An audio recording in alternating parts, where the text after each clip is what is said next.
Brazos Valley Voices is very proud of its relationship with the Brazos Valley Veterans Memorial. It's tucked away in College Station's Veterans Park and Athletic Complex at 3101 Harvey Road. It's a hidden gem for sure, a 12-acre site dedicated to veterans from our nation's major wars. The Brazos Valley Veterans Memorial includes life-size statues, a wall of honor, interpretive panels, and memorial sites. It was chartered in 2000 as a nonprofit corporation. The Brazos Valley Veterans Memorial is supported by generous community residents, organizations, and partners, including Brazos County and the municipalities of Bryan and College Station. The Brazos Valley Veterans Memorial's all-volunteer board of directors proudly contributes their time and resources to salute our veterans. Their mission is to proactively pay tribute to veterans through an educational venue where future generations can learn that freedom comes with a heavy price. Former President George H.W. Bush helped dedicate the Brazos Valley Veterans Memorial on November the 10th, 2002. Bush said at the time, "The Brazos Valley community can stand proud. The names that mark the memorial showcase the sons and daughters who gave dedicated service to our nation so that future generations can share the freedoms we enjoy. Their task was great, their sacrifice even greater, but their legacy stands firm, and their memories burn bright." Bush later said the Brazos Valley Veterans Memorial is a similar quality to those at the famed mall in Washington, D.C. Within the Lewis L. Adam Memorial Plaza sits the 250-ton red granite Wall of Honor, which serves as the memorial's focal point. The wall bears the etched names of more than 5,000 veterans representing all periods of U.S. history who are family and friends of Brazos Valley residents. Notable names include 24 presidents and former Texas A&M University students who received the Medal of Honor, the nation's highest military award. The bronze sculpture mounted at the top of the wall depicts a GI carrying a fellow soldier to safety. The statue is the work of artist Robert Eccleston of Schuyler Falls, New York. Do you have a beloved veteran that you would like to add to the Wall of Honor? The veteran may be living, deceased, or active, and does not have to be a Brazos Valley resident. The cost is $150 per name, and the application deadline each year is August the 15th. New additions are recognized at the annual Veterans Day ceremony. Names received after August 15th will be recognized the following year.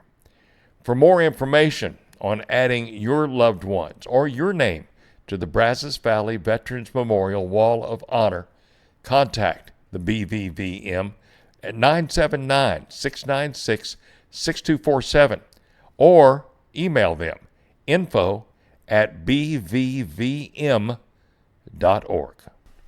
Or you can go to their fantastic website. It's easy, bvvm.org.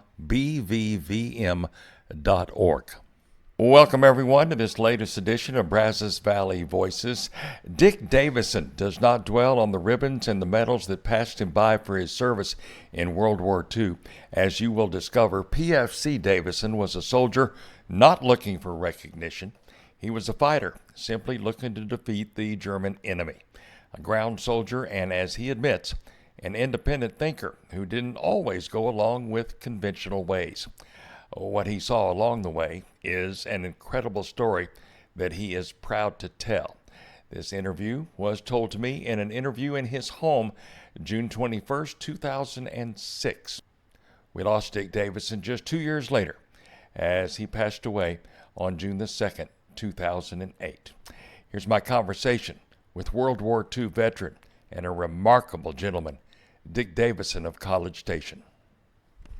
This is going to show you this. That's all. I've been working on the World War II memoirs. Yes. And fortunately, my mother kept all my letters.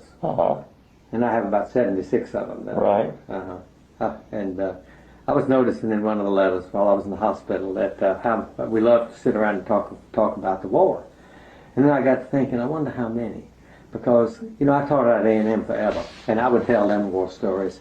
And they would say, you know, my granddaddy was fought in World War II, but he never talks about it. Mm-hmm. And I believe that's a majority. Right. And I got to thinking, now we guys that were in the hospital and were sitting around talking, we're the exception. Mm-hmm. We didn't look around and wonder why the rest of them weren't. Right. But isn't that interesting, though? Yeah. That you got people like, you see, the way I feel about it was, it was one heck of an adventure. Mm-hmm. The biggest adventure of my life that I would not want to repeat. Indeed. Indeed, Right. you was right. But on the other hand, it was the greatest adventure of my life. I think part of it is that I was always interested in military things. In fact, I thought I wanted to be a professional soldier. Mm-hmm.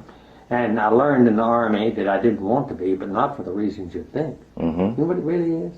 I'm a dirty desk man. Mm-hmm. I am chaos. Mm-hmm. And the Army doesn't like people like that. Also, I'm kind of a independent soul. I like Right. to ask why. Right. And they don't like guys that say why. Yeah. And I don't like to be shouted at by guys that are dumb. Right. Right. So it's those things. It's those things, in other Yeah. words. I'm too independent and Right. too much of a slob. Yeah. I'm really a much better college professor. Turns out. What, tell me about, you taught at A&M for how long? Really, all told, 45 years. Uh-huh. 38 full-time and 7 half-time. In what department? Chemical engineering. Okay. Yeah, I started. And actually, I've been here longer than that because I actually got my PhD there, too. Mm-hmm. I was teaching when I got my PhD. After I got my master's, I always tell people the pay was so terrible back in those days that they had to get students to teach. Yeah. And so I was able to get on while I was still working on my PhD. Right. And they probably couldn't find anybody else, so they just kept me. Right. I hope it wasn't quite that bad, but anyway. Well, start your story for me. Okay. Tell me Yeah. about your Fundamentally. service and how you got into it and where you went and everything. As I say, I was always interested in military things, and back in I used to listen to the radio and infuriate my big brother because if I'd turn on at 7:30 in the morning to listen to the news Right. and see what was going on with the various wars. But Yeah. I joined the Home Guard at 16. Then from there I went to Virginia Military Institute, Mm-hmm. and from there I joined the reserves and went to Baylor for 1 quarter in this Army Specialized Reserve Training Program. They called it the A-12 program. Mm-hmm. Then while I was at Baylor, I turned 18, and 40 days later I was in the Army. What year are we talking about now? 44. 1944. I was inducted into at Camp Walters, Texas, on May the 13th, 1944. Mm-hmm. I just turned 18 the April before. Mhm. I'm at the young end of people Right. who saw much combat. Yes. Went to Camp Walters. From there I went to Fort McClellan, Alabama for my 17 weeks of military training, Mm-hmm. which I have a lot of criticism of because here they were in 17 weeks trying to teach guys to do the most dangerous job on earth Exactly. and wasting time with things like military courtesy and close order drill, Mm-hmm. which you don't need on the front. And if you Right. want to teach discipline, teach it with combat tactics. Right. Teach it by running maneuvers and that sort of thing. You can teach discipline by doing anything and making a guy obey orders. It doesn't matter. It doesn't have to be close order drill. It has been of no value probably since the Revolutionary War. Right. Or something like Right. that. But anyway, Right. I didn't go right overseas though because at that point in time I was still 18 and they really had a policy, if possible, they didn't send 18-year-olds directly overseas. Well, there was the 70th Division at Fort Leonard Wood, Missouri that was going to go overseas shortly. And so they sent a whole bunch of us there. We got about a 10-day leave and then I reported at Fort Leonard Wood, Missouri. And I went overseas with the 70th Infantry Division. Mm-hmm. I didn't fight with them though. And that in itself is an interesting story, which I really don't like to belabor on, though I did at length in here, because it was sort of a dark moment. I had a vendetta going with the assistant squad leader. I see. We hated each other, to put it mildly, and we were in constant warfare with each other. Mm-hmm. And we got up to close to the front. In fact, that's kind of interesting. It took a long. We landed. We moved up to Boston. From Boston, we took a ship, the America it was, that they'd converted over into a troop transport through the Straits of Gibraltar, landed in Marseille. After a few days there, they loaded us on the boxcars and shipped us up the Rhone River and across into Alsace. Probably, I would guess, somewhere around Colmar is probably where they dumped us. Right. And all night long we marched towards, they were having an artillery duel at the front. And all night long we marched towards those guns, getting louder and louder, sometimes passing crosses alongside the road. Oh, I tell you, I think about that, just thinking of the emotion, all these guys that never have been in combat, marching closer and closer to the guns, you know. But we didn't get there. We stopped a mile or two, probably no more than a mile, short of where the actual front was. Well, after we'd been there about a day, the captain called us out and said he was really sorry, that he hoped we would all go into battle together, but he'd been ordered to send a couple of thousand men north. You see, we had landed in France the day before the Battle of the Bulge started. I see. And they were desperate for replacements up there. And we were not only full strength, we were overstrength. They usually send divisions overseas with some extra men. Well, I knew that I would get selected. So I hurried back, and I was all packed up, because I was not going to let him win the last battle. So when he got there, I was ready to go. Sure enough, though, I was one. Now, only 2 people out of the platoon. I was one of them, which I knew. So I didn't fight with the 7th Division. They loaded us on a truck, and we spent about 16 hours all night long riding through the most desperate cold weather in an open truck, freezing to death. Finally, about dawn. Was this October, November? When was this? December. In December, okay. It was so the Battle of the Bulge was going down. Yeah, right after Christmas. So we got to this old castle where they unloaded us, and fortunately it was warm inside, though we had to sleep on the marble floor with nothing under us. But that was okay. It was wonderful. The next morning they called us out to divide us up. We were replacements, it turned out, to the 80th Infantry Division. Okay. Maybe just 318th Infantry Regiment. I'm not sure now. But either way, when we got out there were hundreds of men. Just hundreds. A captain got up on the hood of his Jeep and started reading out our names, and he was only sending them to battalions. Red, red, red, red, red, red. And then he stopped. And he said, the rest of you men are in the 2nd Battalion, 318th Infantry. We looked around, and there were still hundreds of men. Some guy held up his hand and said, Captain, what are our chances? Most of our casualties are lightly wounded. You know what he's saying. Not if you get it, but when you get it, it probably won't be too bad. A lot of times it's just the kind of wound that puts you in the hospital for a few weeks. And that's really true. I think we found that when I was on the front, only about 1/5 of our casualties were dead, and less than 1/5 really maimed. Now, some of the serious wounded were not maimed. There was an old boy in our outfit that was shot here, he was hit here, and it came out underneath his shoulder, and in a few months he was back up again. I'll be darned. Yeah, went clean through him. No. And so he wasn't even maimed, but that could have killed him, just by a miracle it wasn't. I wouldn't call that a lightly wounded. No. But on the other hand, it was not maiming. But I would say over half of them were lightly wounded in the sense that a month in the hospital or so, and back out again. So anyway, they loaded us on trucks and divided us among the companies. And I know just as we arrived at Company G, they'd had a little artillery bombardment, and one they'd been in a chow line, unfortunately, and another guy had been wounded. And they had this guy with bloody everything. We all looked at him, and I could tell that the old hands looked at us with a little bit of contempt, you know. You know how many, in a rifle company, there are 120 riflemen. We had 20. Had been at Bastogne and nearly annihilated. They were the first troops to break through the Bastogne with the 4th Army. But boy, you talk about, you know, they said get through at all costs. It had been at all costs. They had literally been nearly wiped out. In fact, you know what I'm going to call that? Band of strangers. Because when an infantry unit has been on the front very long, the casualties are so heavy that nobody knows each other. And not only that, they get knocked off before they get to know them. I was on the front 2 months, and in that 2 months we suffered over 100% casualties, and I lost 3 foxhole buddies. That'll give you an idea. Just turnover. Well, I always tell people that I fought in the Battle of the Bulge, but the truth is I sat out most of what was left in the last half, because we had been so decimated that they put us on a relatively quiet part of the front where they weren't planning anything. The Bulge was now downhill for the Germans. You're in a rifle company with only 20 at this point, right? Well, they added 100 fresh men. Okay, I should have said that. Okay. Yeah, they added 100 fresh men. But you had gotten down to Yeah, 20. And nobody knew anybody. And there were guys from everything. My new squad leader had been a supply sergeant. My second foxhole buddy had been an anti-aircraft gunner, but he was one of the original guys. He was one of the guys, that came in with me. In fact, you know how many of the original riflemen were left in the company? Now, they'd only been in battle 4 months. One. You? Not me. No, I'm talking of the original. Oh, the original. It had come in August. See. Okay, yeah, you only joined. one was left. Right. And they let him go home. So then there was none. Since he was the sole survivor, they let him go home. Right. And now there was none. And most of the officers had been turned over. We had a new second lieutenant. He came in with us. But we did sit on a quiet part of the front where about all we did was occupy trenches and get shelled. And I have a good story there, but it's not one that I can probably tell. It's a little indelicate.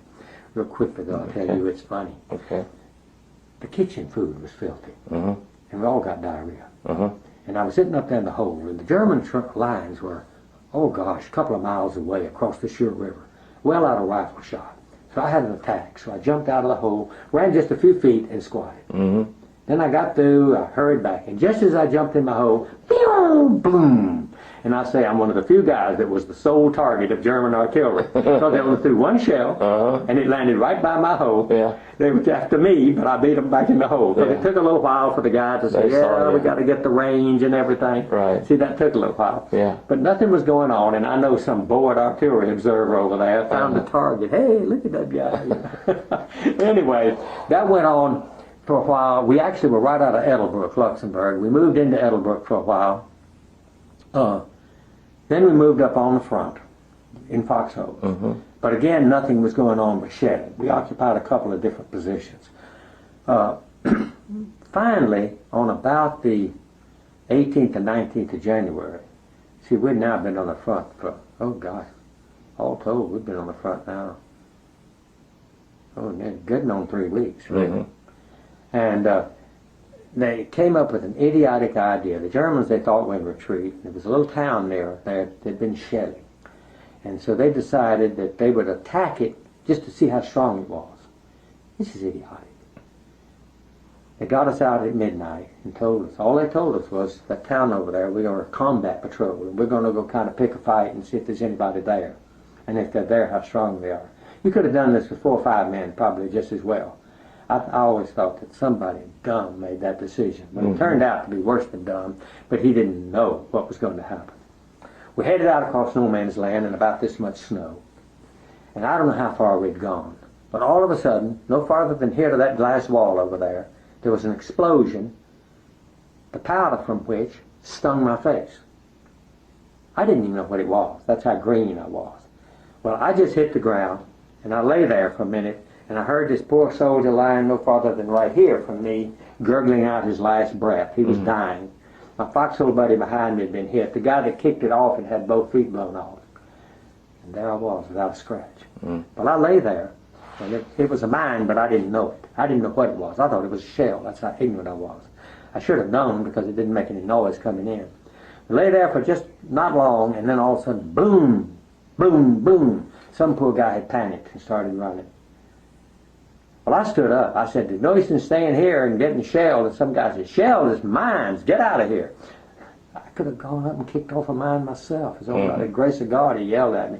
So I turned around and stepped out. My foxhole buddy had picked up a piece in his leg. The platoon, the company exec officer had both of his legs riddled. He'd gone with us. I knew second lieutenant was dead. There wasn't enough of us left to carry our wounded out even. So we carried out what we could. Only the walking wounded could be carried out. But in less than a minute, we'd lost 21 out of 35 men. Just mines. Goodness gracious. And there went my first foxhole buddy. Yeah. I took my foxhole buddy down and handed him off to somebody after we got back down to our lines. Crawled back in my foxhole. 2 other guys crawled in my foxhole with me. They had both lost their foxhole buddy. One of them lay in the bottom of the hole crying, saying he couldn't take it anymore, and he deserted the next day. None of us saw him take off. The other guy, who became my next foxhole buddy, he was the anti-aircraft gunner, went to sleep. And I sat there looking out across no man's land, standing guard. One guy was supposed to stand guard in every foxhole. The next day, since we'd lost so many men, they pulled us back into Edelbrook to give us a little rest. And we were met on the outskirts by a lieutenant. And he looked at us and said, "Well, where's the rest of you?" And about 3 guys spoke up at once. No, he said, he said, "Where's the rest of the platoon?" And they spoke up at once and said, "This is the 2nd platoon." And all of them, I saying, it was kind of a bragging, really. They wanted to see the shocked look on the lieutenant's face. And it did. We got a shocked look on the lieutenant's face. I'll bet.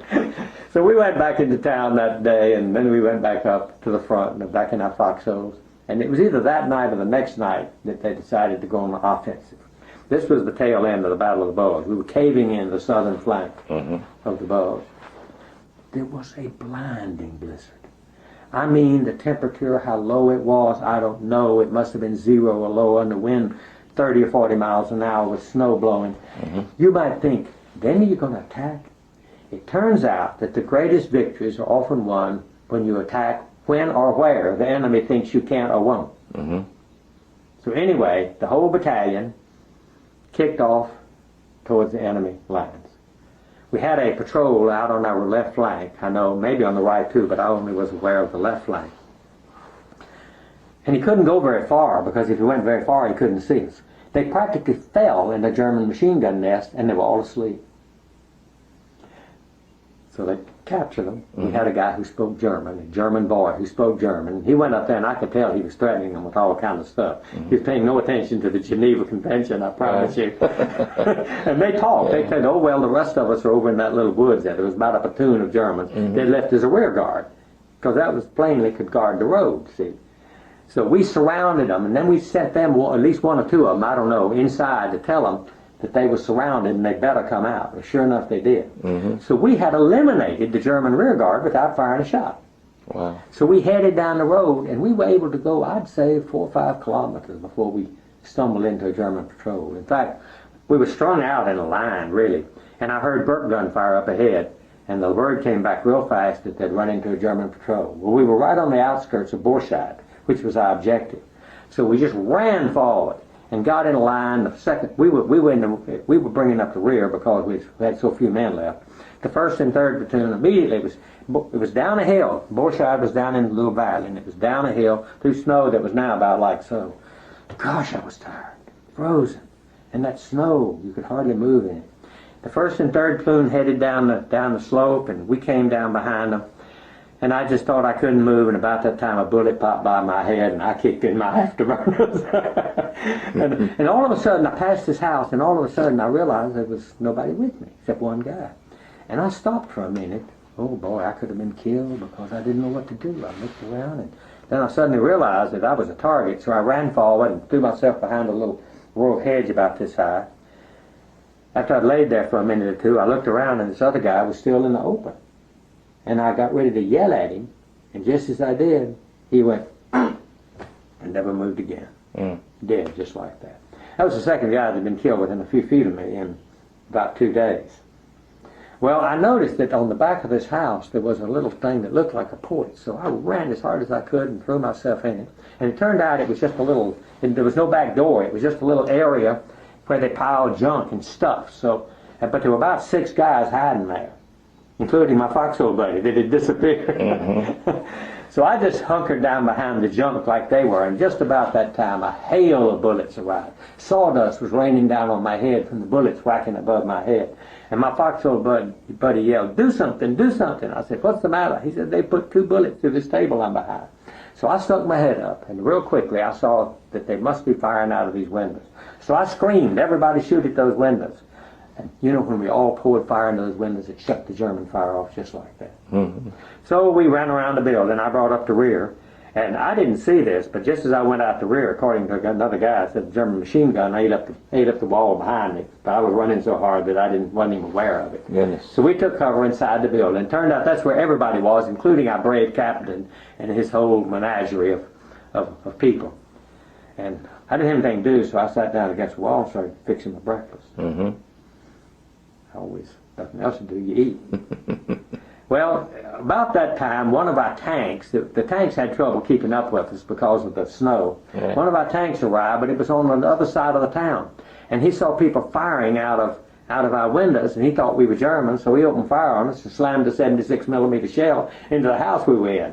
Fortunately, we were all on the other side of the house, and the walls were stone about like that. Those houses were forts, so he just blew a hole about that big in the side of the wall. But the captain came running, do something, he says. Well, fortunately, he had his radio man, and the radio man radioed the tank, and the tank didn't fire anymore, but I was still eating my breakfast. So another soldier looked at me and said, how in the world, almost indignantly, can you eat your breakfast in the middle of all of this? And with maximum bravado, I said, might as well die with a full stomach. That was an 18-year-old talking big. But really and truly, there was nothing to do. I was right, really. Yeah. There was no place to hide. We were on the other side of the house from that tank, and the best defense we had was the stone walls of that house. Exactly. So there was really, there was no use in, I wasn't going to get out of the house, that was for sure. Yeah. Because there was a machine gunner out there, we knew. Right. Well, when you tell people you fought in the Battle of the Bulge, you did. I did, but that's tail end of it. Yeah, but boy, did we make part up of it. for it, because besides the guy that was killed by me, another guy had been killed coming down that hill. And then we sat, about a day later, they sent a few, not I, but they sent a few guys out on patrol. Well, I'm kicked off another mine. That was another mine gone. We were down to less than a dozen men. And a few days before, we'd had 35. So we'd suffered a good 70% casualties in about 2 or 3 days of fighting. Right. So have you been wounded yet? No, I never was wounded. My Never feet was. froze. Right. Yeah. I spent 3 months in the hospital. Well, With frostbite?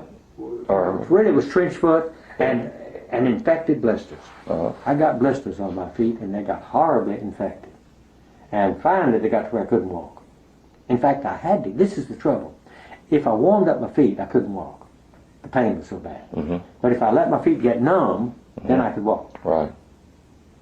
But that made my feet freeze all the more. See? Yeah, then so I you really could lose your feet that way. Yeah, and so here it was a vicious circle. Right. So anyway,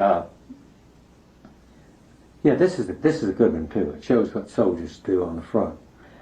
After we took that town, we lost about 20 men out of the company taking the town, and 2 men out of what was left of my platoon, 2 killed out of what was left of my platoon. But the total company had lost about 20 men taking the town. Anyway, we dug in on the other side of town, and my foxhole buddy and I got to scrounging around in the town, and we found a barn full of hay. What town was this? Borshire. Borshire. By the way, there's a castle there. In fact, I took a shot at a German soldier. I didn't tell you that. Germans. It's about 1,000 yards away, but I was looking out the window and I saw this German soldier take out the castle. And I fired at him a couple of times, and I scared him. He started running. Couldn't possibly hit him at 1,000 yards, but I frightened him. But anyway, there's a castle there, and it's a tourist town. My wife and I went back there in 1973.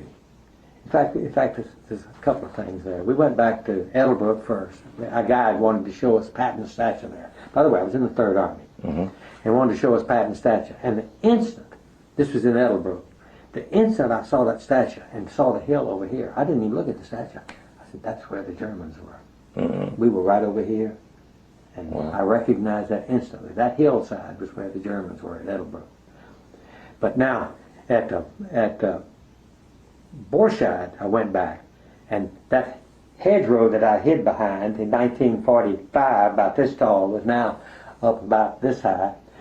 The house that had the shell hole in it that I'd taken refuge did nicely fix the shell hole, but that back porch that wasn't the back porch was still there. And I found the barn that I think we got hay out of.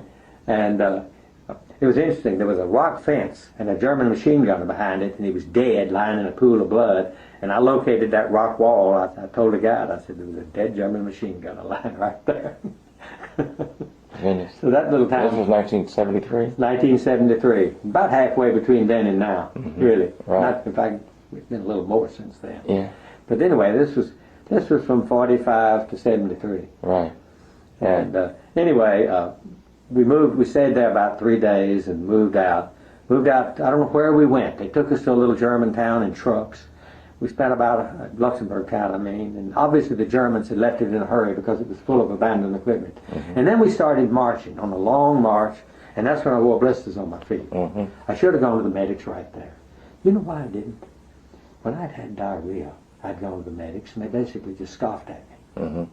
We ain't got time to fool with that. I said, well, they haven't got time to fool with diarrhea, they haven't got time to fool with blisters. Mm-hmm. Now, I was wrong, but this is an 18-year-old thing, Mm-hmm. you know? Yeah. And so I just figured I had to tough it. Well, it turned out it didn't end. It took a while. But it's the blisters, I think, more than anything, that finally did me in. Right. I got to where I couldn't walk. But anyway, we marched up to this place on what they call the Sour River. And we occupied some positions held by the 4th Division. They'd dug some nice dugouts. And we sat there for about a week, I guess. Good story about when I went on patrol one night. Now, while we were there, remember now, we had lost a lot of men. My platoon was down to nearly nothing, and the company had lost a good many too. So they filled us back up to full strength again. Another whole bunch of new men. So, in fact, my company has now there's about 2 or 3 men. There's nobody that was there originally. There were now 2 or 3 men maybe that had been there when I got there, and then there were about 6 or 8 of us that had come in with me. All the rest were new. And we're up to 40 men again. See, there's 3 squads, each with 12 men. That's 36.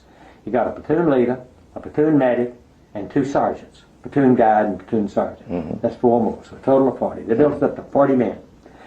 Went on patrol one night with all these green soldiers. It was going to be another idiot patrol. We were going to actually take boats and row across that dang river, and the Germans were on the other side. It was a Siegfried line. That was the boundary between Luxembourg and Germany, and the pillboxes and everything. It was insane. But as we marched along with our boat, I suddenly heard a hand grenade pop. I just turned loose that boat and threw myself in the ditch. Did you know every other man there just stood there? They were all green. They would have been mowed down. The grenade was a dud. The primer, the igniter went off and actually broke up the thing. And a couple of guys got hit with flying metal. But since the TNT didn't go off, it wasn't going hard enough to hurt them. And the guy looks down and says, "Are you okay?" I said, "I'm the only one here that's got any right to be okay." Right, exactly. But that's just the difference of what a month of even though most of that time we'd sat out. You know, it wasn't that I was any more experienced with grenades. At that point, I'd never thrown a hand grenade in battle. I'd had no more experience with grenades than they had. But you know what? I'd become afraid of danger. Right. I mean, I'd become like this, you know, and they hadn't gotten that yet. Exactly. You just, boom, you're just like that. You're like an animal, you know. You instantly respond to those things. Right. And they hadn't gotten it. And it's only by the grace of God they would have been mowed down. Right. Well, they called off the patrol, and I don't know whether that was the reason or not, but I was so grateful because I thought it was another dumb patrol. Because we would have gotten across in that pitch black night, the water was swift, we'd have had trouble finding our boats, and who knows, pillboxes up there would have probably gotten shot up bad. Right. Okay, that was nice. Danny's telling me my wife has an appointment tomorrow. Crossing the Shure, or the Sour. I thought it was the Shure for many years because the Shure turns into the Sour. That was a biggie. That was a major offensive, and we were the assault battalion. We were leading the way, rowing the boats across. It was my Normandy, okay? Yes, sir. And it was about the same. Because the Germans, that was the Siegfried line on the other side. And they had pillboxes up there. Fortunately, they were on demand. But it was also one of the great snafus of all times. We had for some time been carrying boats down. It turned out that there was a little road, dirt road, that ran along parallel to the river. And between the road and the river was about 100 feet of woods. So you really had nice cover for your boats. And we could go down there at night and put the boats there. Now, what we were to do is on the night of the attack, when the attack came, we were to run down, grab our boats, run down to the river, row across. The artillery was going to blast away, and when artillery lifted, boom, we would assault the hill and hopefully take it in one big surge. You know? Well, they all started out, I guess, fairly well. It was a pitch black night, and we stumbled, and you heard fine guys falling off of precipices and sliding in the mud and cursing under their breath. Real quiet night, though. Didn't hear a thing hardly. Occasional bullet here and there in the distance. But it was really very quiet. But we gradually worked our way. But before we got down, the artillery opened up. Did you ever hear a drum fire? You ever read war stories? Back then, I used to love to read war stories when I was young. And in World War I, they spoke of drum fire. That would mean the artillery bombardment was so intense, it was like a drum going off. And they had to have it then, because they'd have to blow away maybe 30 or 40 feet or more of wire, or maybe it was yards of wire, and then knock out some of those machine gun nests, or the infantry didn't have a chance. Well, like 3 o'clock in the morning, I'm telling you, everything was quiet, and all of a sudden you heard all of these cannons fire, this tremendous whoof, and the other side of that hill just lit up. Lit up. I mean, you'd never seen. Turned out we had 12 battalions of artillery and maybe 2 battalions of infantry. There was another battalion down here crossing too, so there were 2 that were actually crossing. And those guys, I'm telling you, it was just steady roar, steady cease. The ground trembled like a never-ending earthquake. You could almost feel sorry for those devils, but you would hope they were killing every one of them. If they didn't, they were going to try to kill you. That was for sure. Well, we finally worked our way down to the edge of the river, and I don't know what time it was. The sun didn't come up pretty late anyway. And we got our boats, and guess what? The little trees were only about this big, and they were so close together we couldn't get our boats through. We couldn't get our boats to the river. Now, F Company got across. Poor old F Company. The only one. E Company had a cliff so high they couldn't get their boats down to the river. Now, you talk about the devil being in the details. They had all this, everything was fixed up, and we didn't get across. You couldn't get the boats in the river. Dawn came, we were trying to break the trees down with our hands, but we couldn't make any progress. They were too big. And dawn came, and the Germans opened up on us. And we were sitting ducks, so there was nothing to do but scatter up the hill. I ran about halfway up the hill and took cover in some big old rock outcroppings, along with 4 or 5 other guys. Some of the guys just disappeared. We didn't see them until a day or 2 later. I had to round them up. They didn't cook. They used it as an excuse to keep running, I think. Right. But there we were. F Company was sitting there getting pounded. The Germans started pounding us too, but we were, I was hidden in these rocks, so I wasn't in too bad a shape. Finally, along about afternoon, some non-commissioned officer came down and told us to work our way down to F Company, because you're going to get shelled in the process, to work your way down to F Company, because that was the only place we'd get across, where F Company would cross. So I did. I worked my way down there, and right as I got there, I passed an apple tree. This is part of the story. It had a whole bunch of apples underneath it. Now remember, this is stupid, because this is now early February, and those apples are left over from the summer before. Right. But I looked at apples. So anyway, I went about halfway down the hill again, and I dug a shallow foxhole. And sometime during the afternoon, they started trying to get men across again. And the captain was in a hole not far from where I dug in, and I heard him say, "I'm not going to try to cross this river unless you order me to." Apparently he ordered him to. So a couple of boats tried, but nobody got across. I don't know how many men we lost. I do know that some of them just jumped in the river and swam out. No use in sitting there and getting shot. Right. But I finally worked my way. What turned out, there was a house down by the river. It was one of those stone houses, and it did give cover. And they had some boats behind there, so you could grab your boat. But they could only get about one down at a time, and the Germans, now it was daylight, and the Germans up on that hill just, I mean, good gosh. It was insane. The captain was right. It was easy for the major or the colonel to sit back there and give orders across the river. But nobody made it. All he did was get some guys killed and wounded. That's all he did. So finally he gave up. In fact, just as I got down to where that house was, I worked my way down to the house. There's a guy who had jumped in the river and had swum out, and he says, "I'm not going to do it again." And I think they quit when this guy he'd already been. "I'm not going to do it again." He just told this lieutenant point blank, "I'm not going to do it." And so they didn't cross him from night. Well, night came and they couldn't see us anymore. And with the artillery making lots of noise, we got across without any trouble. We rolled across, and F Company was dug in. It turned out, this is the way it was. Here's the river, and you've got this hill that comes down, and right as it comes down, it does like this. So they don't have direct fire all the way. There's an area there where you have cover. But then there's about 10 more yards where you don't have cover, and then there's the river. And it's only a few feet where you have cover. But anyway, that's where we dug in. We just kept stringing out our line, stringing out our line, stringing out our line. And daylight came. It finally occurred to those people, and by the way, this is a lesson of war that ought to be learned. If we put smoke on their hill, they can't see. But we can. As I watched those poor devils landing at Normandy or Iwo Jima, I said, why aren't they smoking the Japs? Why don't they cover that island with smoke? Right. Because you're at such a disadvantage until you get a lot of men ashore. Mm-hmm. And you'll still lose men because they know approximately where you are, but at least you won't be a target that they can aim at. Sitting duck from the You won't be a sitting duck, right, exactly.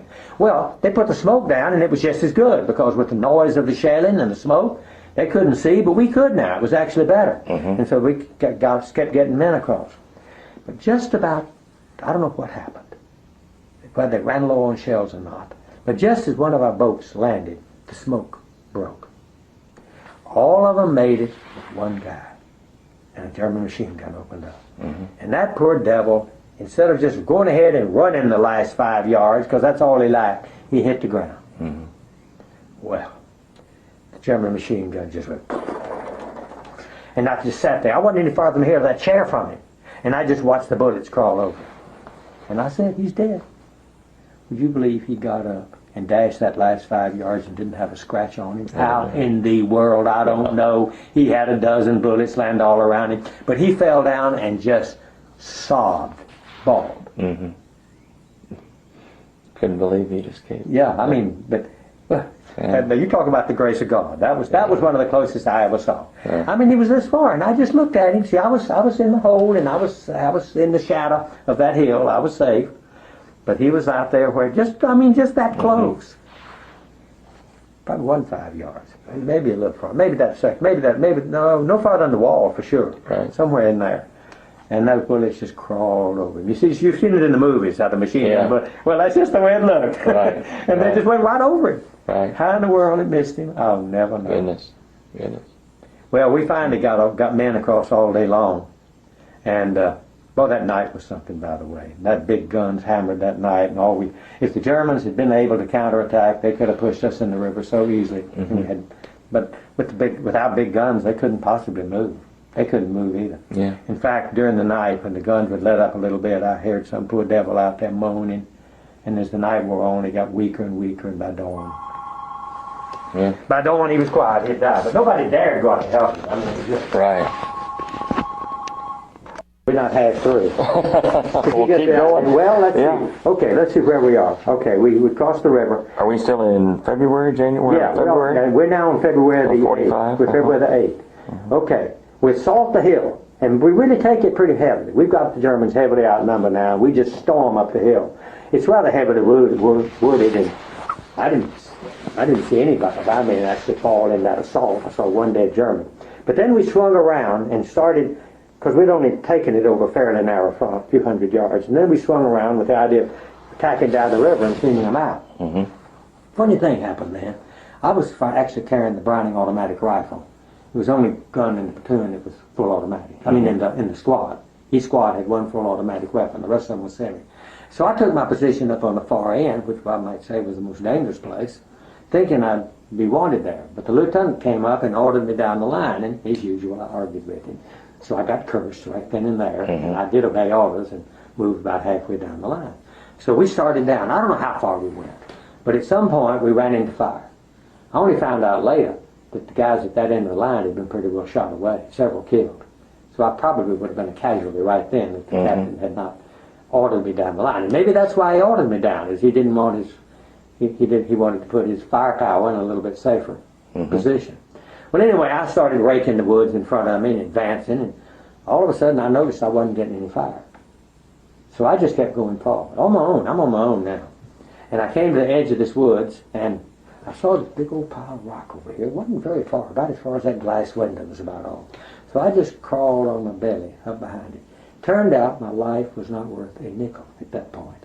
But fortunately, the Germans were getting fire from farther up the hill, and so they were all looking that way. I wasn't 20 yards from the Germans. And in view of them. Goodness. But they didn't see me. I got behind that rock, and I peered around, and I saw a little puff of smoke, and I looked, and I saw a head.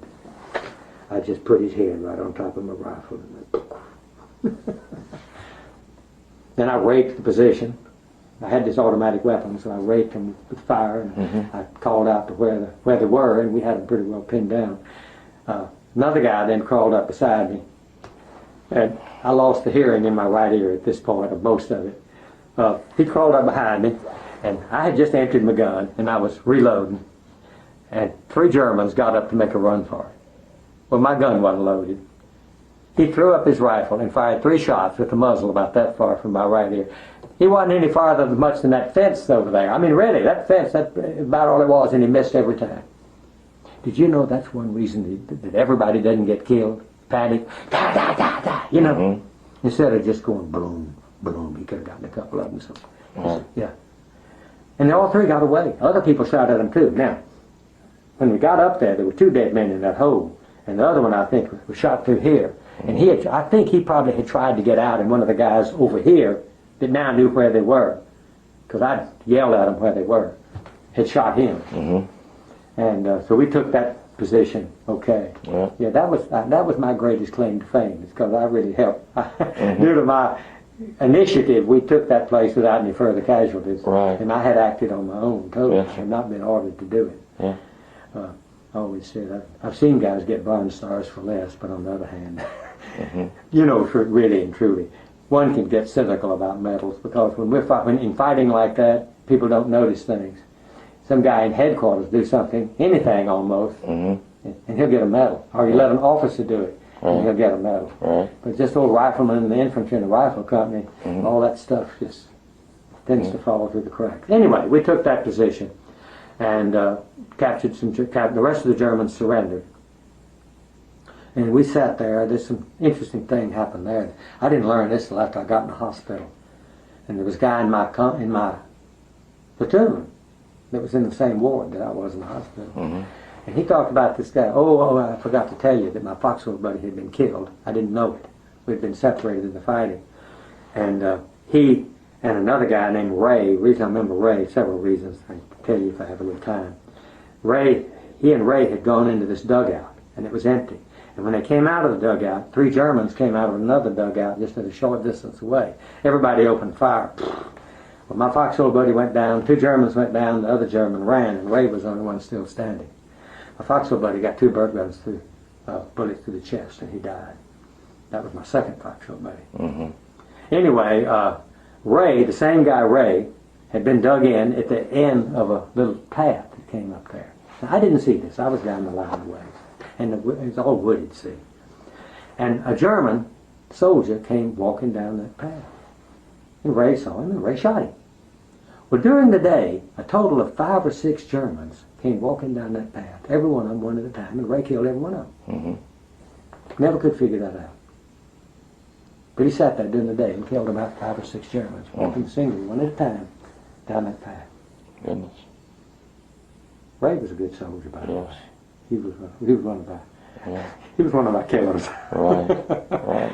Anyway, we sat there then for a night, and then we moved out kind of late in the day, and then we didn't hit German opposition, so at night we dug in. But along about midnight or something, maybe not that late, we kicked off again. I'm so tired now. Have you slept? I mean, have you slept? No, that's the point. Not really. Yeah, no. And right. Yeah, I guess the night. A little bit of cat napping, but I can't really sleep. And I am just dead now. Anyway, so we're now going to attack the town of Biesdorf, Germany. It's another little town. And we move in without any opposition. We get into the town quite a ways. Turns out it's full of Germans, though.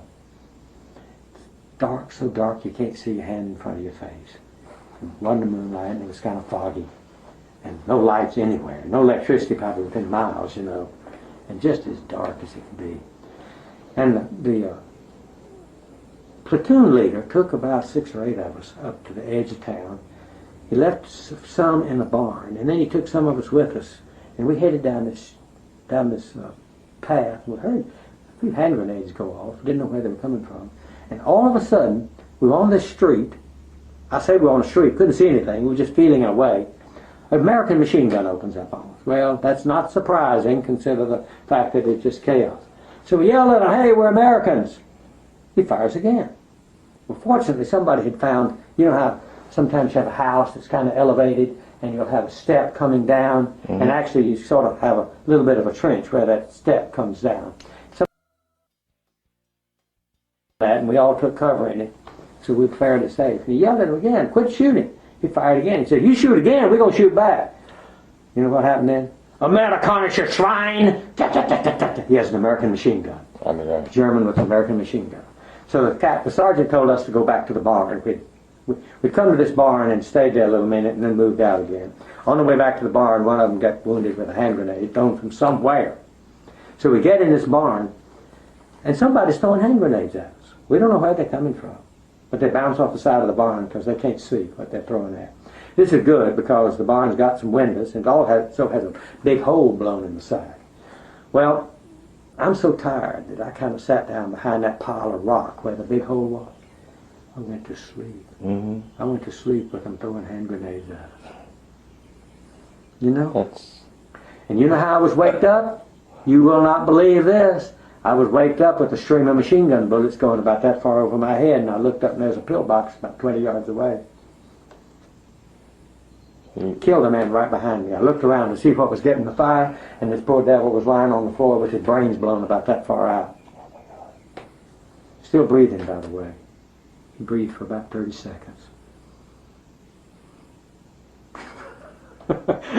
So you'd gone to sleep 20 yards from a German pillbox. Exactly. It was light now? Oh yeah, just barely though. Yeah. Just barely. His head was probably visible, but my helmet would look like one of this pile of rocks. Mm-hmm. This guy was moving. He had walked across this big hole blown in the barn, and he had walked across it. And the German machine gunner, of course, knew we were over there, so he saw him walking, and now he went around with my head. I got him right behind me.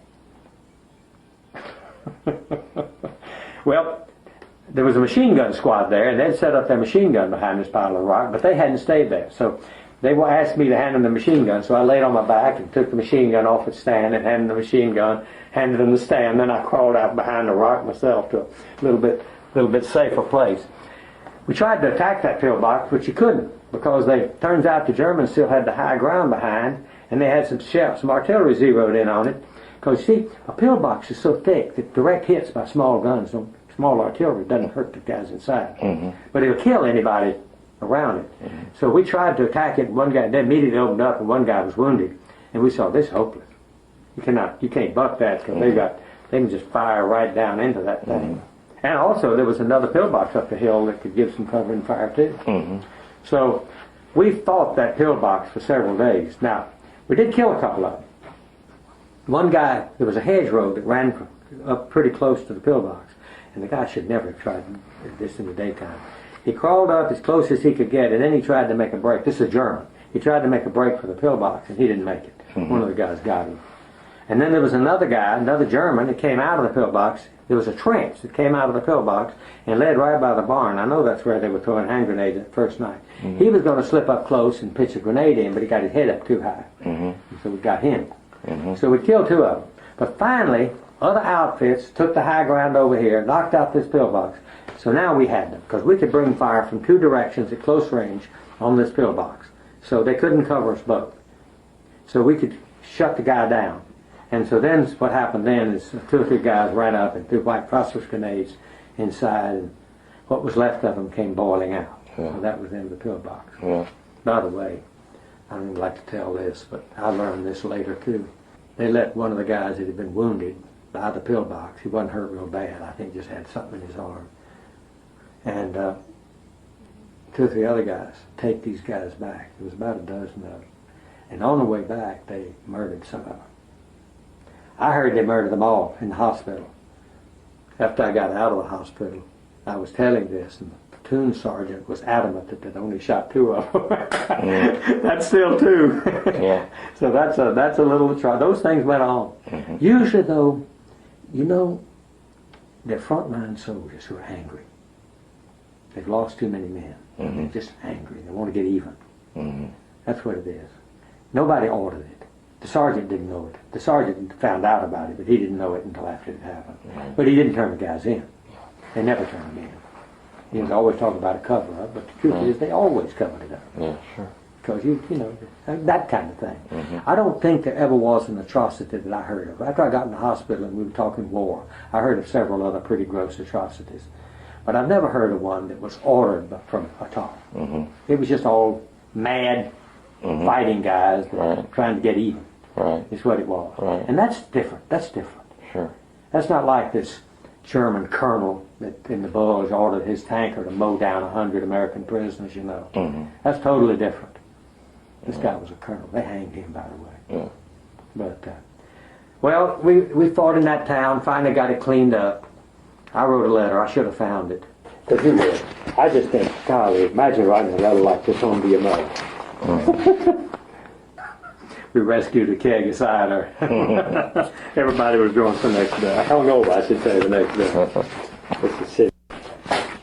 I wind up with saying, by the way, I killed my first German the other day. I shot him to the head. Mm-hmm. That's the way I ended my letter. Mm-hmm. And I tell them, things have been pretty hot around here. German pillbox about 20 yards away. We had a pretty good time with them for a while, but we killed a couple of them and smoked the rest of them out with white phosphorus grenades. Wow. That's what I had in this letter that I write my mother, you know. Right. Just telling about war, you know. Sure. But I mean, you know, been a little older, I've been a little more sensitive. Yeah, that's what Mom. But on the other hand, it's a lot better letter now. Yeah. She probably knows they're shooting back at you too. Yeah, so. right. Yeah. Well, we attacked out of that. Let me see, one or two more. Yeah. After it quieted down a little bit, they started feeding us from the chow jeep, but the chow jeep came up at 9 o'clock and 5 o'clock, so they couldn't be shelled at night. Mm-hmm. Right. Well, one night we were over there, and the Germans apparently heard us, and they opened fire. And I had a full mess kit full of food, and so I started running for cover, and I had to hit the ground twice, juggling that mess kit before I could get to cover. But I never lost my food. But when I ate it, it was full of dirt from the shells exploding and throwing dirt in it. That's how close they were. Mm-hmm. But I'd saved my food. Yeah, yeah. Then we attacked out of that town on about the 18th or 19th of February, something like that. Another interesting thing there, I got in the skirmish line, and the guy beat me to it, the place I was going to get in. And I moved down 1 or 2 positions. And as we attacked, the Germans started shelling us, and they dropped one in front of us, and behind us, and they dropped one in front. And I heard the next one coming. You know, you get an ear. You can tell where they're going to land. And this was terrifying. This had our number, I could tell. Mm-hmm. And I hit the ground and was doing this, looking out though, and the dang thing hit, and a piece of shrapnel dug up the ground about that far in front of my face. I was the first guy it didn't get. It got the guy that took my place. Wow. I don't know that any of them were killed. I know the guy right by me wasn't. Mm-hmm. He'd been hit in the face and had blood pouring out. But it was a rather small shell. I think it was 60 small mortar. Mm-hmm. So I don't know that any of them were killed, but they were all wounded. Right. Four guys. I was the first one it didn't get, and the guy that had taken my place. Mm-hmm. They got him. Mm-hmm. Well, we ran forward and took cover behind an embankment. Well, the Germans still had our number. They started dropping shells down that embankment. Here they come. Boy, I dug in some then. They come to where we are, and the shell hits on top of the embankment. Oh, no farther than that lamp, probably. Piece of shrapnel hit the guy in the back of the head, about that far away. Obviously, he wasn't dead, but he was going to die. That was obvious. And a guy about as far away from me, went stark raving mad. I'd never seen such a look on my face. Hey, y'all still at it? Still at it. Oh, I told him he can't possibly cover this in 30 minutes. Maybe if he had 2 or 3 hours. We might do 2 shows. Well, see, I haven't even got to the Army of I just Occupation. enjoyed it. Yeah, I won't even get to Operation Keel Haul, which is one of the greatest stories of all. Did you ever hear of Operation Keel Haul? I don't think so. No. Except for slavery, the greatest atrocity ever committed by the United States. And it came from the top, and I participated in it. Mm-hmm. That's another story, though. Wow. That happened in the Army of Occupation. Mm-hmm. And basically, we were rounding up Russians and sending them back to Stalin to kill, which was just like rounding up Jews and sending them to Hitler to kill. There really was no difference. But it was done on a considerable scale, and I participated in it. Yes, sir. Yeah, pretty awful, really. Anyway, this guy had this insane look on his face and was letting out these horrible sounds. And all of a sudden he took out running from the rear and would duck even when nothing was coming, and he would duck, and I never saw him again. But this guy was not faking it. I have never seen such madness, insanity on a face in my life. But the way it happened, he just snapped like that. Mm-hmm. Stark raving mad. Actually, I don't know whether he was the same guy or not.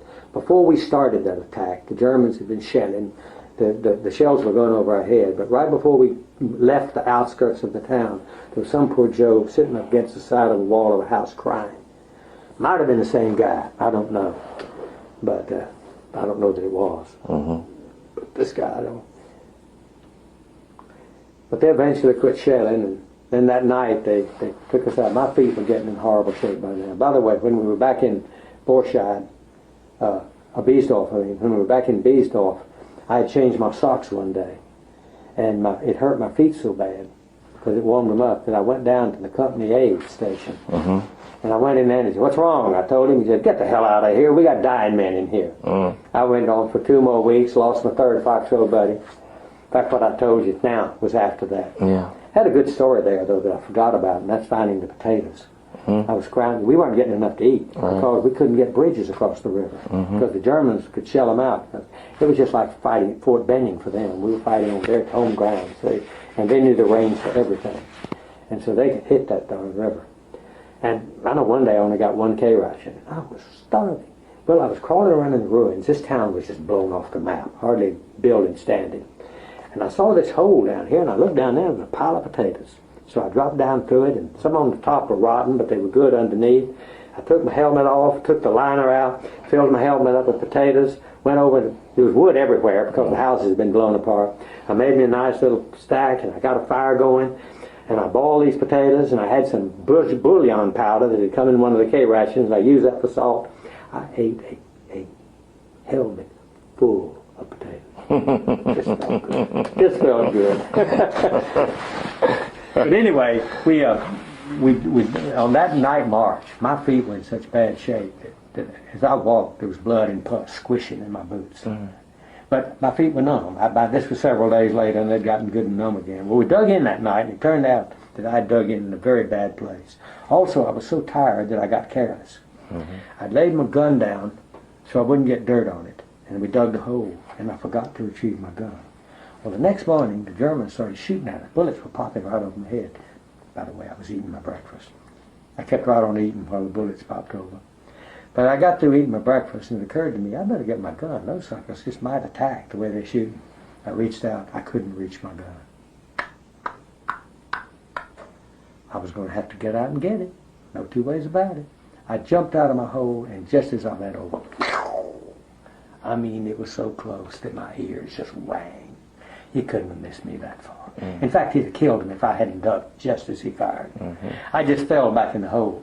Well, there was a trench right over here. I had the most dangerous hole in the whole dang outfit. The line was bent like that. This trench ran over here, and I was right at that point. And I was closest to the Germans of anybody, see. So that's why they were shooting at us. My foxhole buddy was just lying down there. He hadn't even moved. He was just crouching down in the hole. So anyway, the sergeant over here said, y'all get out of here. Run over to this trench. Well, I obeyed. I stood up. The instant I stood up, again, just rang my ear. You know, one of the coolest moments of my life. I collapsed like I was shot. And in a half a second, I realized that SOB thinks he got me. If I fling myself out of this trench and run, I'll surprise him. I screamed at my foxhole, "Follow me." I threw myself out, dashed to the trench. Both of us made it without a shot being fired at us. Goodness. And that's why. But I was always proud of the fact that my cool thinking could have very well, because it was. It was just like that. I thought, that SOB thinks he got me. He's going to be congratulating himself. And if I throw myself out and can make it to that trench in a couple of seconds, and that's what happened. He didn't even get off a shot. Because he probably congratulated himself. But if I fooled around, see, and he'd seen one of us move, he'd been waiting for us. He'd have been ready again. Yeah. That was one of the closest calls I ever had. He put 2 bullets, both of them just rang my ear. I mean, just ringing, just like a firecracker had gone off in it. I mean, both of those bullets were within inches of my head. That was a gamble. That was the closest I ever came to getting killed, I think. Goodness. That same day, though, we had another one that day. I have to tell you this one. This is the Cabbage Patch. A few years ago, I was teaching chemical engineering class, and a young woman on the front row said, "Dr. Davison, tell us about the Cabbage Patch." Her big brother had been in my class a few years before, and I told him about the Cabbage Patch. Well, it turned out, and here's what it was. Again, it was my being ever hungry. I never did tell you about the apples. I got lost in other things, but that's okay. I can't tell you everything. I later tried to go up and get an apple. Remember I told you about the apple tree? But when I got up there was a dead American soldier. He wasn't there the first time. He had literally been blown to pieces. Well, I lost my appetite just like that and hurried back to my hole. Sure. I mean, he was a mess. Well, anyway, what happened was, later on that day, I know that same day we'd moved out, and I don't know how we got where we were, but we were being shelled, but the shells were mostly going over us. And there was this field, and I was lying down in this field, and it was muddy, and I was lying in the mud, and I suddenly realized that this was a cabbage patch. But remember now, this is the latter part of February, and those are cabbages left over from the previous spring, just like the apples. I got to thinking, maybe they're big like this. Maybe there's something inside. So I started peeling off the cabbages, and sure enough, there was about that much good cabbage. the phone. Oh, do I have it? Oh yeah, there I've it is, got it. right there, right there. Anyway, I lay there and ate cabbage after cabbage after cabbage with German shells whining over my head, lying in that muddy field. And that basically was the story. But for some reason they thought that was thought that was great. Yeah, I didn't think it was one of my best stories, but they did. No, there are other food stories you've got were even better. Yeah, I think it was just the idea of eating rotten cabbages when German shells were whining over your head and you were lying in a muddy field, you know. That was worth the story. Yeah. Well, I could go on and on, but probably you're saturated. Well, but when did your feet finally? Okay. Let me tell you this. This is my last good story.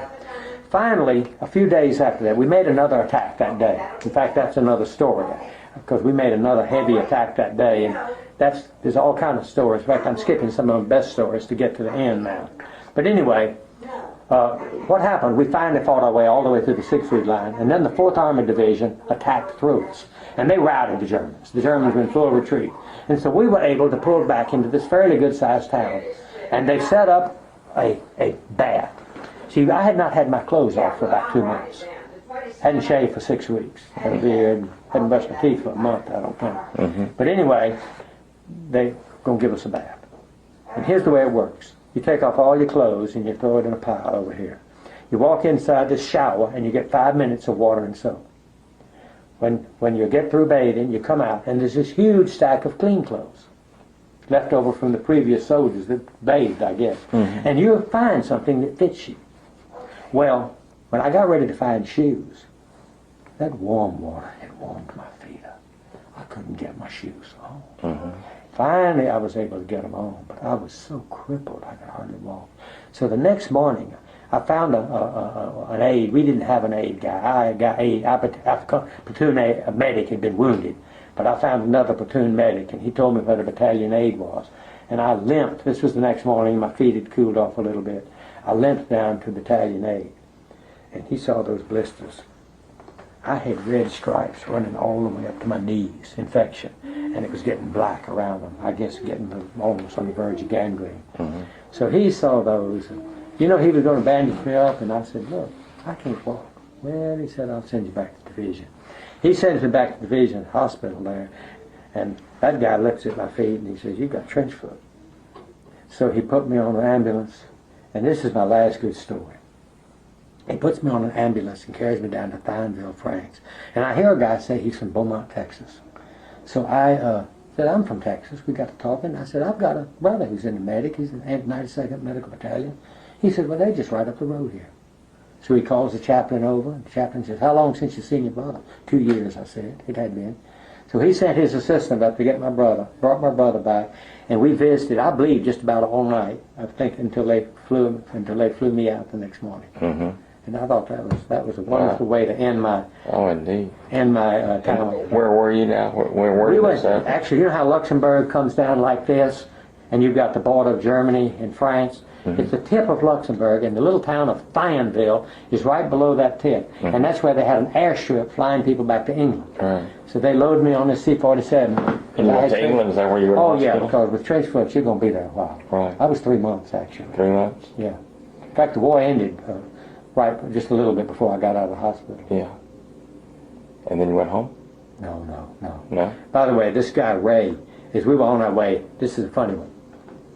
The guy Ray I mentioned who shot the Germans coming down the path, I was with him when he was wounded. In fact, it was that same day when I quit talking. We'd attacked another woods, and he was standing right beside me when he got a bullet in the arm. And I helped him back. And by the way, that's a good one too. Blood was running down and dripping off his fingers, and old Ray looked at that, and he said, "Boy, he got $1 million wound." It's just a nice clean bullet hole through his arm. See? Yeah. And they put him in the hospital for several months, and it turned out that he and I wound up on the same boxcar going back up. And he says, "You remember that day I was shot?" And I said, "You bet." He says, "We were facing the enemy, weren't we?" And I said, "You darn right we were." He said, "Well, I got shot from behind. Friendly fire." That was an American bullet. You can't tell what direction they're coming. Right.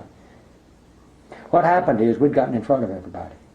And we were shooting. We were the only ones close enough to the Germans to shoot at them. The rest of them were back in this woods. And there was a reason for that. They'd actually been in front of us, and they'd run into fire and had fallen back. And then, so it was this kind of thing in the woods. And they heard us firing and just thought we were Germans. And so we were getting shot at from both directions and didn't know it. So what happened after you left the hospital? Well, after I left the hospital, I came back to my unit, which was down in Kempten, Germany. And we didn't do much of anything for a long time. We pulled a little guard duty. Eventually, we inherited a Polish displaced persons camp that we guarded. I learned that's where I started really learning German, because I pulled guard duty 4 hours at a time with a Polish guard.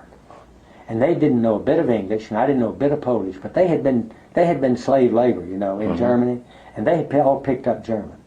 But they didn't know very much German, but that was good, because the German they used was small vocabulary, they spoke slowly, so it was easy to learn from them. And they knew what they needed to know, and so what I was learning from them was what I needed to know. So standing guard with those guys about once a day really helped me begin to pick up German quite a bit. Eventually, they shipped out, and for a while I was left behind in Kempten guarding the ammo dump. Then they'd all gone to Czechoslovakia. Remember, we had part of Czechoslovakia for a while. So finally they moved the ammo and got sent to Czechoslovakia. Then I didn't have enough points to go home. They sent the division home, and I was then transferred to the 1st Division in Nuremberg. Would you believe that I wound up living in the courthouse where they were actually having the war crime trials with all the big boys there? Wow. Now, I've skipped Kill Hall, totally. Kill Hall happened back in Kempten. But that's another story. That is another story. You could almost spend the time on that, except that's so terrible. You might. Did you know that Americans don't know about that? And you know why? It was classified. The Army classified it. And it was the 70s, before using the Freedom of Information Act, so people finally got hold of it. What Russians were being rounded up? Russians by the millions, had fled Stalin. Now, what does happen? If you flee Stalin, where can you go? West. So you wind up in Germany. After all, if a Polish Jew flees Hitler, he might end up in Russia, right? Or a German Jew fleeing Hitler. Well, if you're... So these were deserters? They weren't deserters, though. Some of them were. They weren't in but no, a lot of them were civilians. The Russian army. No, a lot of them were women, children. They had simply fled to get away from Stalin. Yeah, because Stalin... See, if you were a Russian, Stalin was a lot worse on Russians than Hitler was on Germans. Hitler killed Jews, and he killed enemies. But he was not that rough on the German people. He wasn't paranoid like Stalin. But Stalin, he killed people by the millions. It is estimated that Stalin murdered a minimum of 20 million people.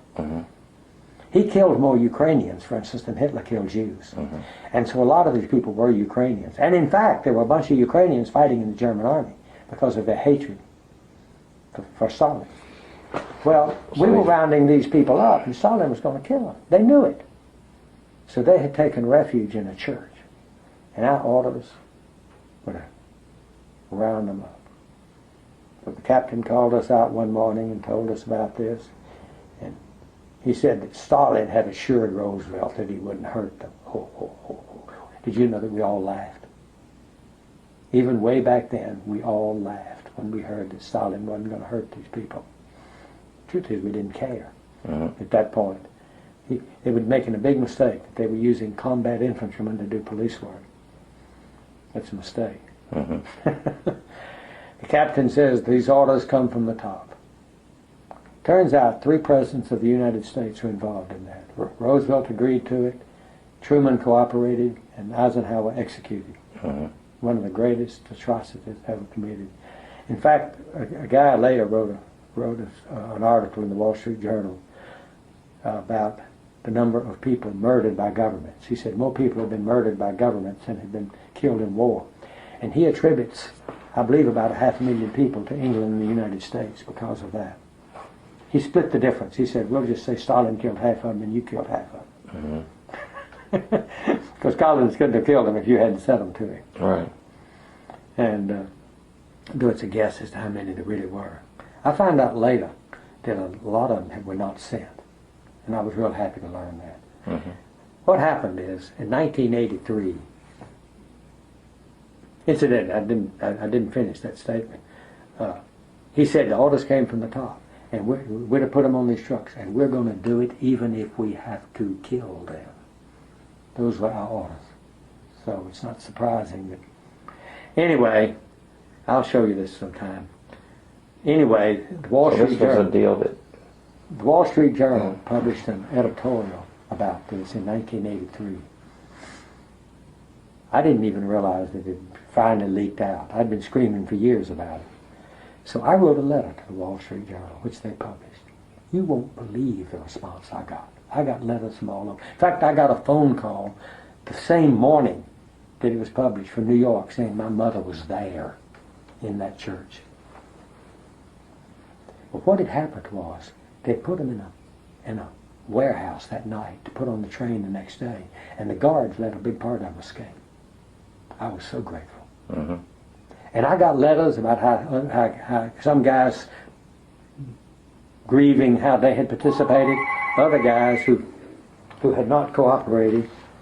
She'll get it probably. I'll let her do it.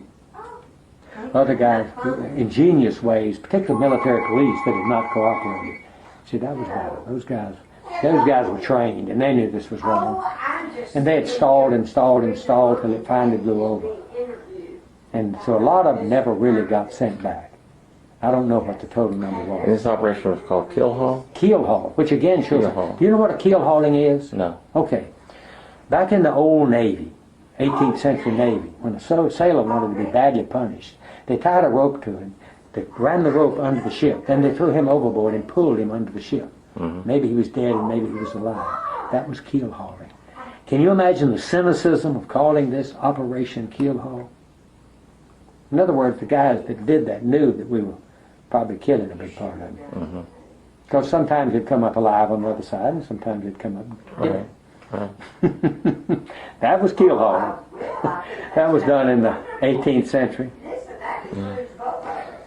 So, but anyway, I'm going to put all of that in here. I haven't gotten there yet. In fact, at the present time, I'm just out of the hospital. That's where I am. And the thing I'm going to talk about most left is going to be Operation Keel Haul. when did you go home? Went home in the end of May of 36. I went to Nuremberg probably December of 45. And you said you were actually sleeping in the courthouse? Oh yeah, lived there. But let me tell you what my job was. Yeah, what was your job? Oh yeah, it wasn't very romantic, but it was interesting. They had a bunch of a prison camp outside of town where they had a bunch of SS troops. And every morning we'd go out and collect a bunch of these prisoners and bring them in. And our job was to police the ground. It was a big courthouse. Clean the latrines, of which there were 30, and haul the trash out to the trash, to the dump. But what was interesting was the trash, because the trash was coming right out of the courtroom. So you could sit there and read the documents that were coming in the courtroom on the way out and back again. I was standing right outside the door one time when you probably heard that some of the macabre things they did, like make lampshades out of people with tattooed skin, make wine vessels out of people's skulls, and shrink heads like the headhunters did. I was standing right outside the door when they brought in one of those shrunken heads one day. Wow. Yeah. It was. So you came home, and I came home and I frankly just bummed around during the summer, took the summer off, and then went to school and re-entered college. See, I'd already finished a year of college.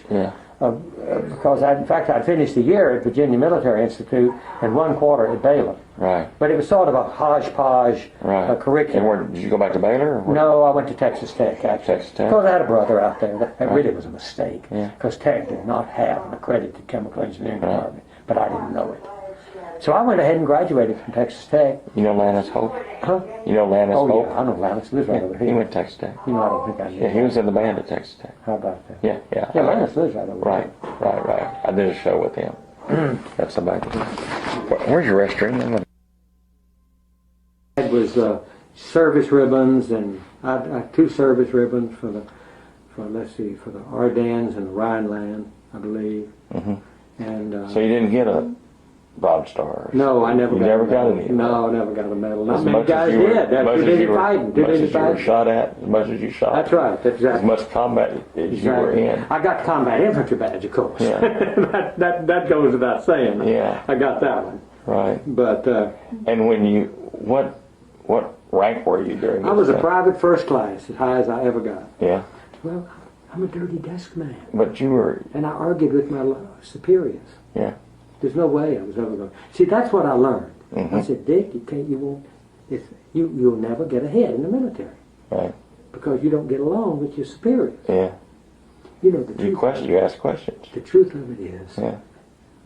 I never really had bosses that I liked until I came here. Mm-hmm. Because I had bosses that loved for you to argue with them as long as you were polite. Mm-hmm.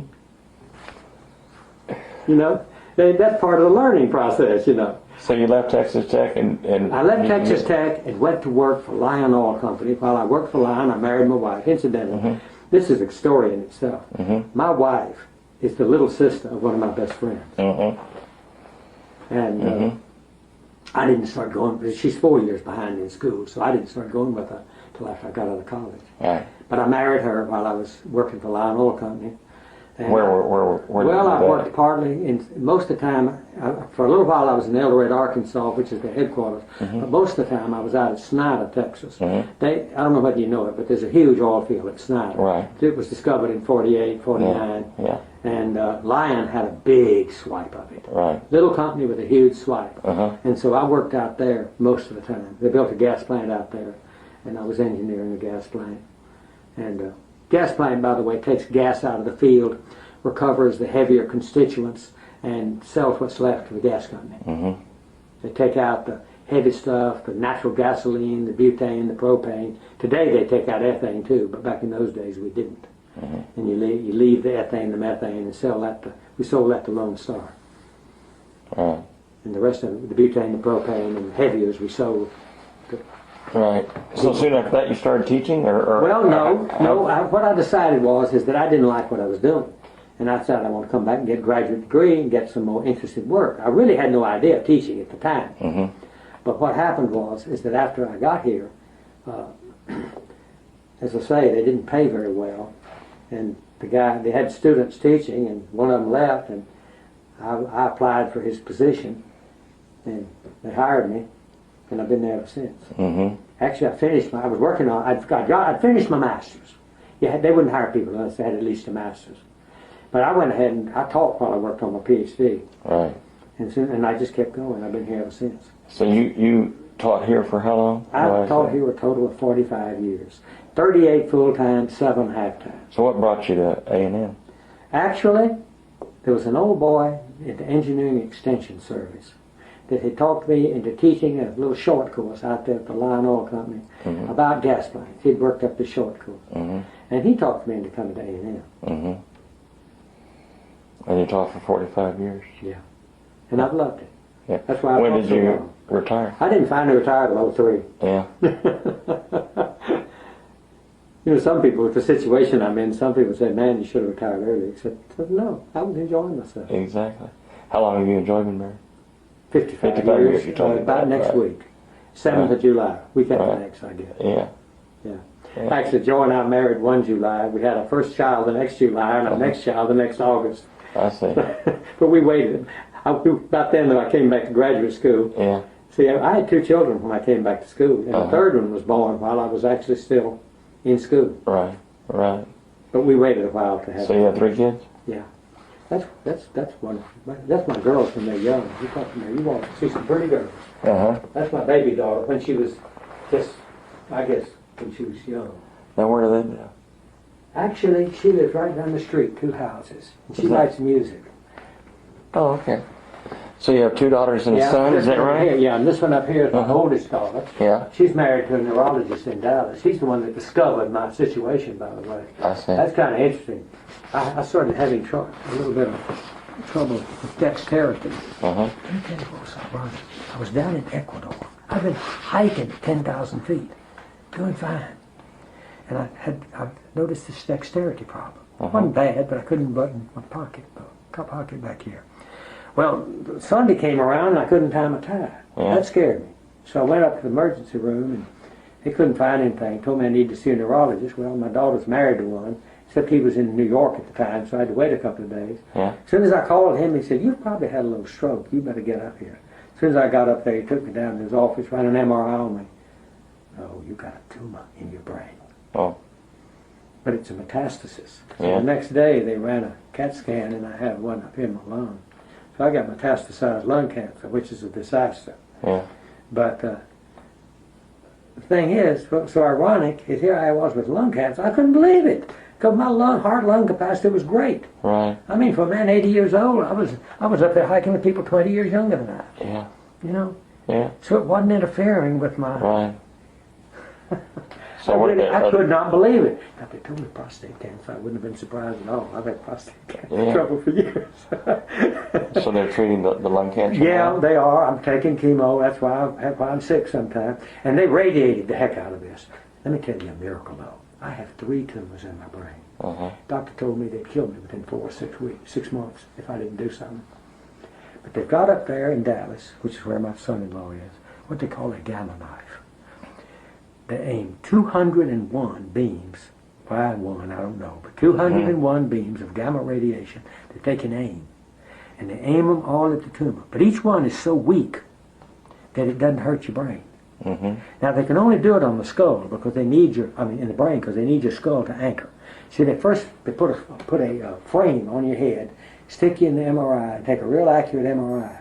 They feed that to a computer. Then they take the same frame and stick you inside this gamma knife, and the computer tells it how to fire. And they blast each tumor. And I went down and got an MRI run a couple of weeks ago, and they're all shrinking. Particularly one that was going to kill me. Mm-hmm. It's shrinking extra well, I was glad to hear. I had one on my brainstem, see, and that was one that was going to So kill now me. are you still getting treated for the brain tumor? Well, they're shrinking, but they look at them. Right. About every 8 weeks, they want to look at them. Yeah. And as long as they're shrinking, that's fine. Yeah. But if they don't shrink, or if I get a new one, Right. they'll have to go in and blast again. So when was that diagnosed? I was actually diagnosed on the 17th of, well, it's just 3 months ago. Uh-huh. 17th of March. But I'd probably had the darn thing for a year or more. Yeah. Don't have any symptoms, though. No symptoms whatsoever Right. until this. This was probably lucky Right. because this one was going to really do something bad. Right. And when was the lung diagnosed? The next day. The next day. Oh, yeah, because he told me this was metastasis. Yeah. So they ran a full-body CAT scan on me to find it. Yeah. And they found this tumor right here. Yeah.